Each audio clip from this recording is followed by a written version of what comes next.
Good morning, dear students. Let us start today's topic with a small prayer. Lord Jesus, we surrender all children and their supporting hands into your heart. Bless them with your love and care and help us to provide healing hands and smiling face during their journey. Lord, make me as an instrument of your peace, love, and healing. Amen. Ave Maria. Look at the picture. Here you can see a hole in the wall between the septum, ventricular septum. So VSD means there is a hole which is present in the ventricular septum. And the picture which is explained, you can see that the blood flow of it allows the flow of blood through this particular hole. So what is VSD? VSD is a hole which is present in the ventricular septal defect and it allows the flow of blood. Okay, since the pressure in the left side is more, here what happens, from the left side blood enters into from the right side. Okay, so from the left ventricle blood enters into the right ventricle, and again you have seen the development of the heart, and after the separation of the ventricle happens, it is incompletely it develops. Okay, that is why VSD is occurring. So VSD is the incomplete development of the ventricular septum. So due to that, there is a hole which allows the flow of blood from oxygenated blood from the left ventricle to the right ventricle, which increases pulmonary blood flow. So we will see VSD. VSD is an opening in the ventricular septum and it causes the oxygenated blood which is already once gone through the lungs and oxygenated and came back to the left side is going back again to the right ventricle through this VSD. And as I told you, it occurs when the partitioning process occurs. Okay, does not occur completely during intrauterine development. Now, what is the definition of VSD? VSD or ventricular septal defect is an abnormal communication between the right and the left ventricle. So, abnormal communication between the right and left ventricle is known as VSD. And if you look at the incidence, it is the most common cardiac problem and it is almost 20% among all congenital heart defects. Okay, almost 1/5 of all congenital heart defect is VSD. Okay, among the congenital heart defects, 1/5 constitute VSD. Okay, now let us see the classification of VSD. VSD can be classified according to the location into 4 types. Okay, membranous VSD, muscular VSD, atrioventricular canal type or posterior defect, or subpulmonic VSD. Okay, what is the membranous VSD? If the defect is below the aortic wall, just below the aortic wall, we will call it as membranous VSD. Okay, so the defect is, the hole is below the or beneath the aortic wall, and this is the most common type, that is known as membranous VSD. And what is muscular VSD? Clear? And usually it is one or more, and it is a membranous part of the septum. it is a muscular part. There is a hole in the lower part, which is the muscular part of the VSD. Okay, that defect, if it is in the muscular part, then we can call it as muscular VSD. Okay, and again, next is the atrioventricular canal type. Okay, so it is already we have seen, it is at the junction of atrium. Okay, so atrioventricular canal type. Okay, so here it is actually the atrial defect is continuing with the ventricular septal defect. Okay, so that is atrioventricular canal type. Next is the subpulmonic. Okay, subpulmonic means below the pulmonary wall. Subpulmonic means below the pulmonary wall. So below both valve there is, if it is below the aortic wall, it is called as membranous VSD. If it is below the pulmonary valve, it is called as subpulmonic valve. Okay, if it is continuation of atrium and the ventricular, then it is called as ventricular canal type or very close to the atrial septum. And if it is towards the lower portion where there is a muscular septum, then it is called as muscular. Okay, where there is muscles. We know that the ventricle is ventricle has got a thick muscle. Okay, so that is the muscular VSD. According to the size, we can divide it into small, medium, and the large. The name is same as ASD, but the size is different. Small VSD means the diameter less than or equal to 3 mm. That is called as small. And medium means 3 to 6. Large is if it is greater than 6 mm, it is considered as large. Small defect means the size of the defect is less than 3. Medium means 3 to 6. And if it is large means it is more greater than 6 mm. Okay, due to incomplete development of ventricular septum during intrauterine life, what happens? The blood passes from the left ventricle to the right ventricle. The oxygenated blood which is present in the left ventricle, which is supposed to be circulated through the systemic circulation, instead of going into systemic circulation, depending upon the size of the defect, it comes to right ventricle. Okay, so in the right ventricle there is deoxygenated blood is present. So what happened? This oxygenated blood mixes with the deoxygenated blood in the right ventricle, and it goes automatically. What happened? The pressure within the right side is increases. So right ventricular hypertrophy occurs. And again, from the right ventricle only one entry. Okay, one exit. That is the pulmonary artery. So the blood flow through the pulmonary artery also increases. So oxygenated blood mixing with this deoxygenated blood, again going back to the lungs again. So what happened? The blood flow to the pulmonary tree is increasing. So continuously it goes. It increases the pulmonary hypertension. Okay, it causes pulmonary hypertension and it causes pulmonary congestion.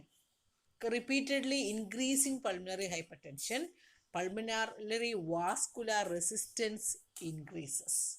Pulmonary vascular resistance increases. And then automatically what happens?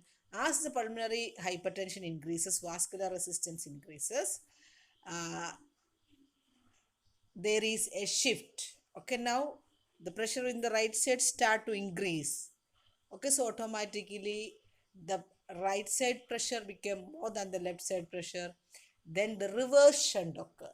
Okay, right to left shunt. What happens here? Deoxygenated blood goes to the left ventricle and through the aorta it goes through the systemic circulation where there is less oxygen content. So the baby will develop cyanosis.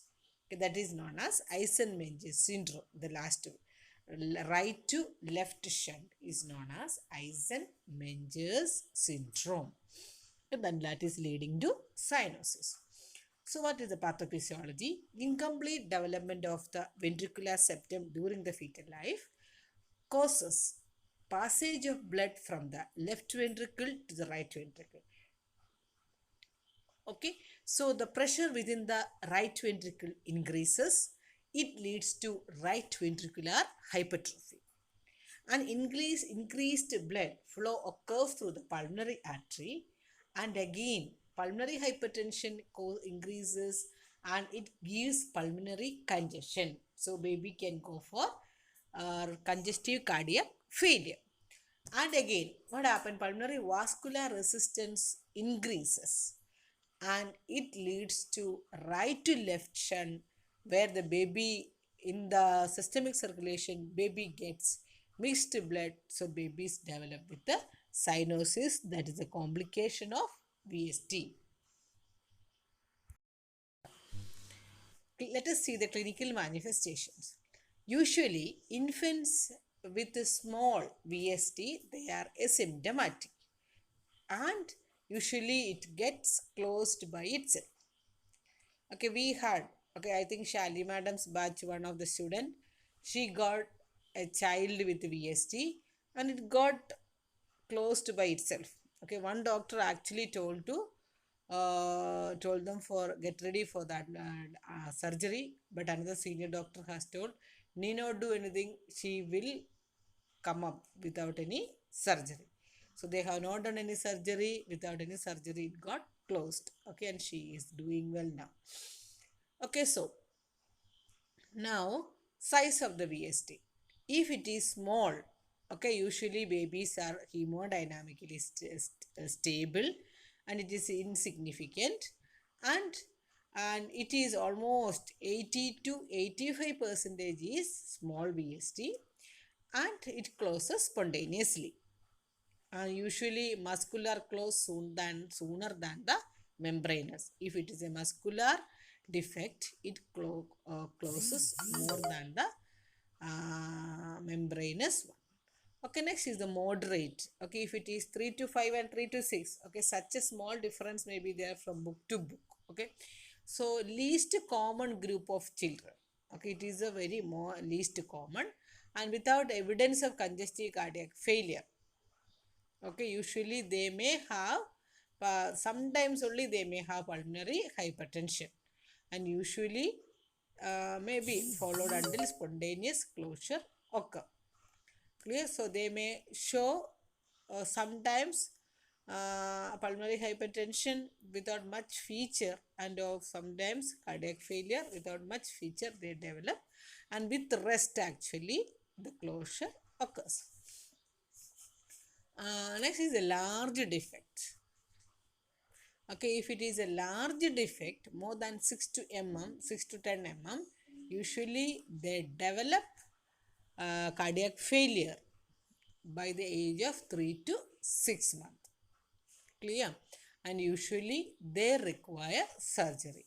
So according to the size of the VST, mild and moderate may not show much features, but the large one shows features.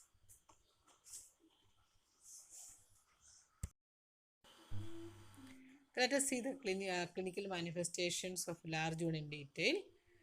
Usually no symptoms seen at birth, okay, as a newborn, and infants with the moderate and the larger defect, they will become symptomatic from few weeks onwards.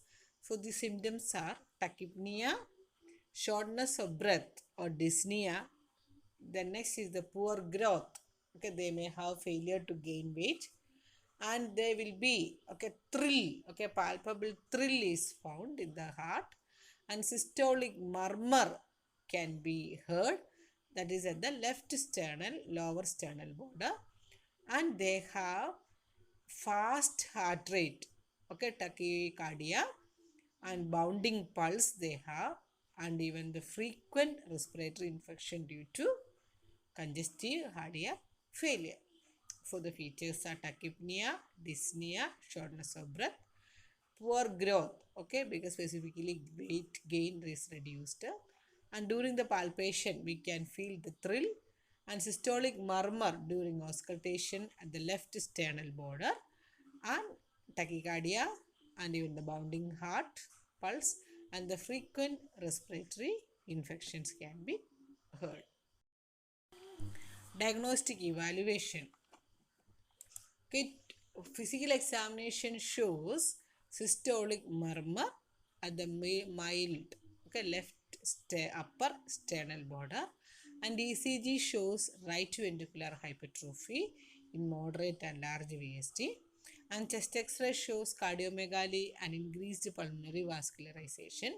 2D echo and the cardiac catheterization will help us to identify where the exact position, whether it is a membranous one or muscular one, okay, whether it is a single or multiple, and what is the size of the defect and how much amount of the blood flow is allowing. All these detail we will come to know through the 2D echo and the cardiac catheterization. So diagnostic evaluations of physical examination, ECG, chest X-ray, 2D echo and cardiac catheterization. You can add up cardiac catheterization. Now management. Okay, medical management. Usually small VST will close by itself, and we should have good dental hygiene. So because why? The children are prone for developing infective endocarditis. So ENT, eyes, ear, nose, all these infections should not spread, and even the dental hygiene also should be maintained. So from the oral cavity, infection should not spread to the infective for the heart, okay, endocarditis. And antibiotics is given prophylaxically to prevent infective endocarditis, and growth failure is commonly seen. And these are the maintenance of good dental hygiene, antibiotics to prevent infective endocarditis, and the growth failure must be treated with the frequent feeding with a high calorie. Okay, that you can just cut it off. That is written down. Growth failure in your right there. Okay, that is there down. Okay, now infants with a moderate to large VST, they develop CHF. Already we have seen what is the management of CHF. Bed rest with a head and elevation. Administer diuretics if we have to give diuretic glasses for a longer period. Okay, to preserve potassium. Okay, spironolactone can be given, and captopril can be given. It will reduce the afterload effect. Then administer digoxin. Okay, captopril is only if it is necessary. Commonly digoxin and diuretics are given along with the spironolactone. And frequent feeding with the high calorie should not allow the baby to cry, because crying will increase oxygen demand, and even as soon as the baby's napkin is wet, before, okay, as soon as it is wet, try to remove. Okay, don't allow the baby to cry for a longer period of time. So bed rest with the head and elevation, administer diuretics, okay, and administer spironolactone, and even we can give, if it is necessary, captopril can be given, and digoxin can be administered in all children, and give frequent high caloric diet. Okay, if the medical management, if it is not much successful, we can go and control the blood flow through the catheter procedure. Okay, so here by using the cardiac catheter, we are inserting a mesh, okay, a devices, so it will be fixed on the hole, and it will prevent the blood flow from the left side of the heart to the right side of the ventricle. Okay, so that is the catheter procedure. Catheter procedure is more common in ASD than VST. Okay, VST failure is actually high. We have seen medical management and the management by catheter care. And now what is the surgical management, and what is the indication and timing according to the indication? If the small infants have got large VST, and if they develop congestive heart failure early along with growth retardation, we can go for surgery even before 6 months. Okay, So within the first 6 months of life, the surgery is performed. And if the pulmonary artery pressure is high, okay, higher than 50% of the systolic pressure, okay, pulmonary artery pressure is increased, and we cannot wait, then we will do even before 1 year. By the end of 1 year, we will do the surgery. Pulmonary artery pressure, if it is 50% greater than the systolic pressure, then we go for the surgery by the end of first year.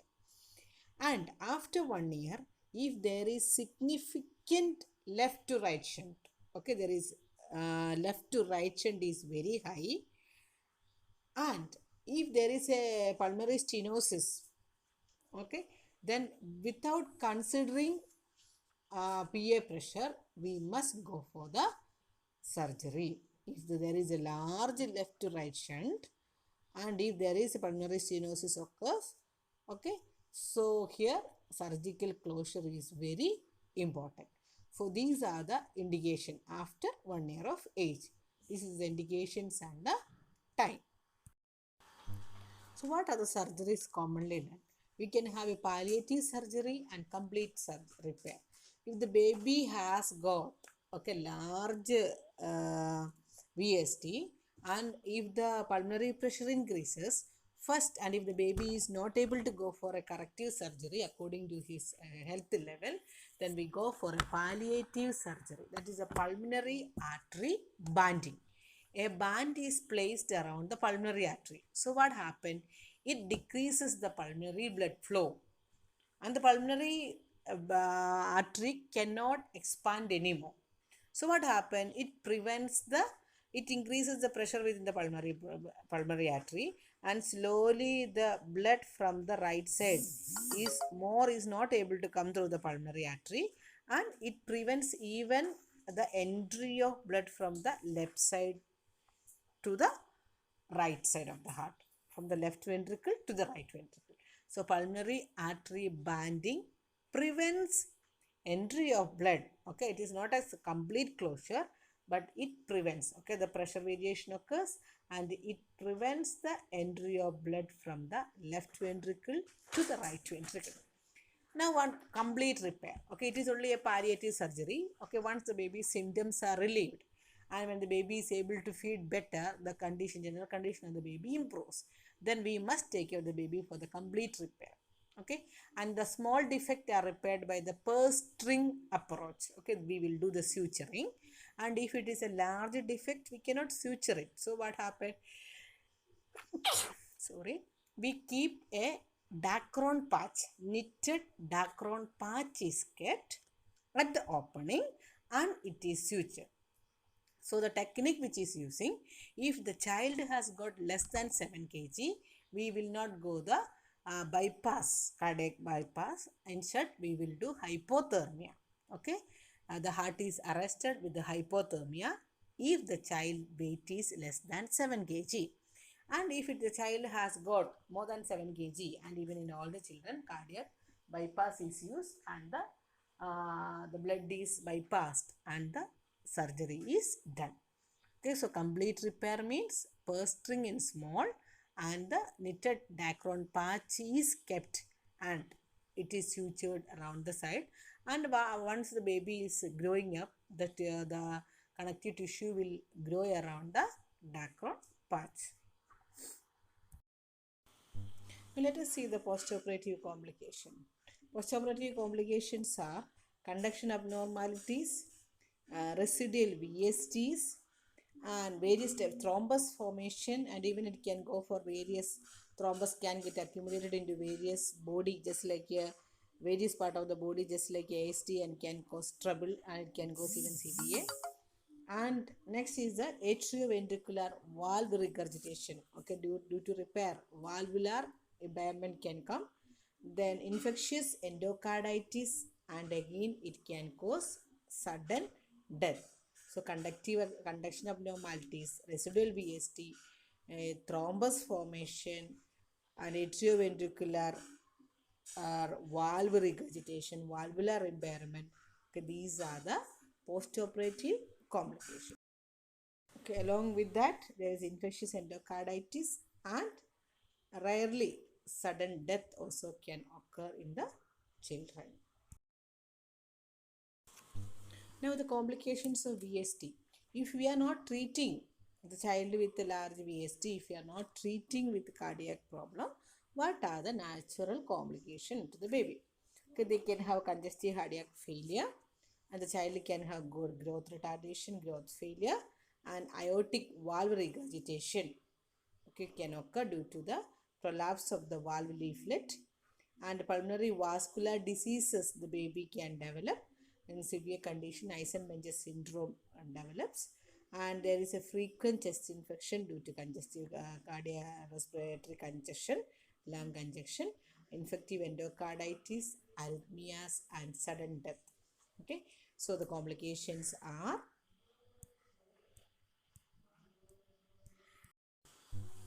congestive cardiac failure, growth retardation, aortic valve regurgitation, pulmonary vascular disorders, and frequent chest infection, infective endocarditis, and various types of arrhythmias can develop, and the baby can have sudden death.